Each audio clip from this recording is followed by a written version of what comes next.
دەچینە لای ڤیدیۆیەکی دیکە کە پامێری وەرزشی ماستەر محەممەد لە هەولێر بۆی ئامادە کردوین قسەکردنە لەسەر یا ڤیدیۆکە تایبەتە لەسەرەوەی کە ئەو یاریزانە کوردانەی کە بۆ نادیە یان عەرەبیەکان لە خواروی عێراق لە پارێزیەکانی دیکەی عێراق یاری دەکەن چۆن یاری دەکەن و بە تایبەتی لە یاری تۆپی بزانین ڤیدیۆکە چۆنە و ئەو یاریزانانە کێن کە چوونەتە نادیە عەرەبیەکانەوە و یاری دەکەن.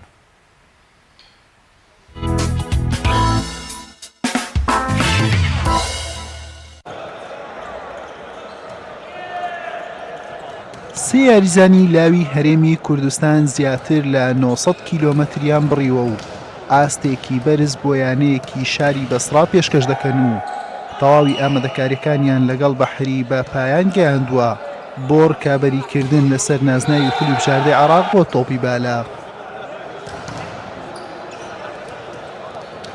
هۆکاری یاریکردنی من ئەمساڵ بۆ یانەی بەحری بۆ کۆمەڵە هۆکارە گەڕێتەوە. یەکێک لەوانە یاریکردنی من لە پێکاتەی سەرەکیە لە ڕووی لایەنی مادیەوە بەدڵنیایەوە لە نادیە کوردیەکان زۆر باشترن. هۆکارێکی تر بۆ نزیک بوونەوەمان لە منتەخەبی عێراق بتێنێتەوە ئەوە واقعی عێراقە نادیە عەرەبیەکان زۆر باشترن وەک لە کوردەکان. وەڵا بەدڵنیایەوە شتێکی بتێنێتەوە ناخۆشە دوورکەوتنەوە لە ئەهل و کەس و کاری خۆت و دوورکەوتنەوە گۆڕینی زمانی خۆت کۆمەڵە شتی قورسە بەڵام هەدەفی ئەمە زۆر لەوە گەورەترە کە بۆ نمونە بۆیە پێویستەکە کۆمەڵە قوربانی هەیە بێن ئەوە شێکێکە لەو شتانێکە کردومانە.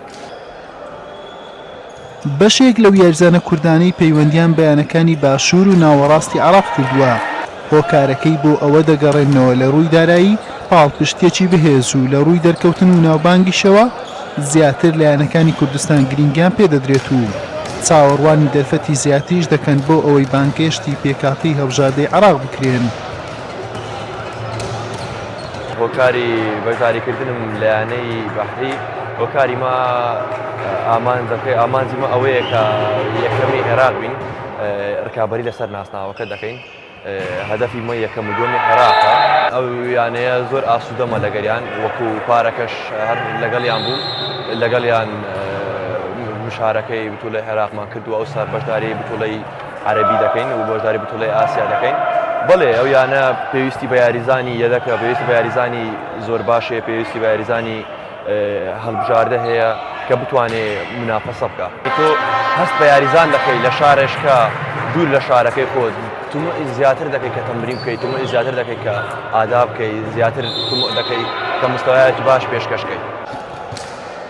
محەممەد سەلیم و محەممەد کەریم و عەبدوڵڵا کەریم ئەو سێ یاریزانە کوردان درێسی یانەی بەحری دەپۆشن لە خولی بژاردەی عێراق.